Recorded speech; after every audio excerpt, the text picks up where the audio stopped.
Tucker Carlson, another example of a ridiculous response to the shooting.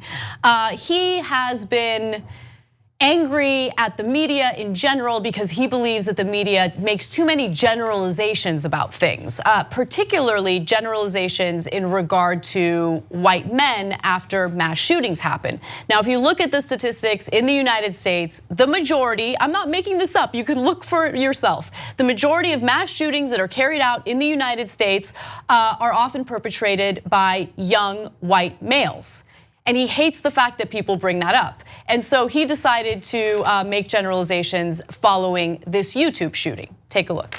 Now let's pause for a moment and pretend this is not the 8 p.m. show on Fox News. Let's pretend it's somewhere else on the dial, maybe CNN or MSNBC or actually any other cable channel or newspaper in America.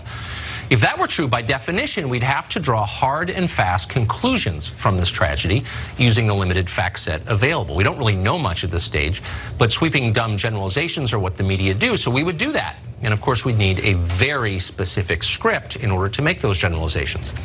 So what do we conclude from what happened yesterday? Well, first off, the shooter was a woman. She was female. So clearly, America has a problem with toxic femininity. And we need to address that crisis right away, starting with more university panels shaming an entire gender. Somebody alert the HR department to this. And then there's the gun. We'd focus relentlessly on the gun because nothing is more pivotal in a shooting than the weapon that was used. It's always the gun's fault, always. And you know what, to be fair to Tucker Carlson, he would never make generalizations. I mean, just take a look at the rundown of the types of comments that he's made in the past. I mean, let's be honest. If you were to do an actual measure of racism, Mexico is a far more racist country than the United States. I mean, the last 4 presidents have all been white people who went to Harvard or Yale. But we don't need to just sit back and stand by while people take advantage of our lack of a secure border. Right, so 60,000 Americans died last year from drug ODs, and most of those drugs came from Mexico. So they're a hostile country. They're abetting the movement of these people here. I understand why Mexico wants to export its poor to the United States. I'm sure if we could export our poor to Canada, some people would be in favor of it. Not me, but some. Unfortunately, our leaders are going to tell us that acts of terror are just something that happens, like the weather. Just accept it and move on. There is nothing you can do, or better yet, just pretend it's not happening all around you. Tomorrow, thousands of activists will descend on Washington to demand that you be punished for crimes that others committed. It's called the March for Our Lives, and it's designed to lobby for new gun control legislation across the country. I'm coming to the conclusion that feminism isn't sincere. Just throwing that out there. He would never make generalizations. He's really above that. Yeah. So it's not that we don't understand the setup. We do. Oh, if I was on MSNBC or CNN, I would say this. But you see, if they were to talk about toxic masculinity and how, and by the way, that's a phrase I don't love. We've discussed that in the post game for the members. By the way, tytnetwork.com/join to become a member and catch those post games. But if they were to apply that to male shooters, well, the overwhelming majority of mass shooters are male. Hence, there would be some logic in it. Now, I would disagree, and I wouldn't want to profile men any more than I'd want to profile Muslims or right-wingers who do the majority of terrorism in this country.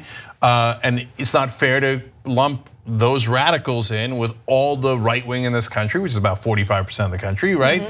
So, but saying, hey, is this an issue that we should discuss? I mean, that's what Fox News does all the time. In fact, as Anna showed you in that clip right there, after one terrorist attack, presumably a Muslim one, Tucker Carlson was like, we got to do something about terrorism. We got to talk about the Muslims and what's going on here. But if you say about men, he'll say, oh no, I can't believe they're bringing up toxic masculinity. So, but saying that doing likewise is when you have one female shooter, to pretend that's the same thing and the equivalent would be talking about toxic femininity is disingenuous at best. Right, exactly, and I want to reiterate, even though the majority of these mass shootings that happen in the country are done by young white males, as far as I know, no one on this network has ever advocated for anything that would take away white males' rights or discriminate against them or make them feel disenfranchised. That's the whole reason why we bring that up is because there is a double standard. And the double standard is you have some members of the media, specifically those on Fox News, who love to make generalizations about an entire population of people based on incidents that happen in the US or abroad. And so it's just hilarious how he misrepresents everyone else while he sits there and does exactly what he accuses other people of doing. No one on this network would be stupid enough to say that even though a majority of the terrorism in America is done by right-wingers, that part is true, that we got to ban all right-wingers from the country until we figure out what the hell is going on. Until we figure out what the hell is going on, just ban them all. If you become a member of the Young Turks, you'll be saying, I'm like a smart person. So do it right now, tytnetwork.com/join. Get the whole Young Turks show every day.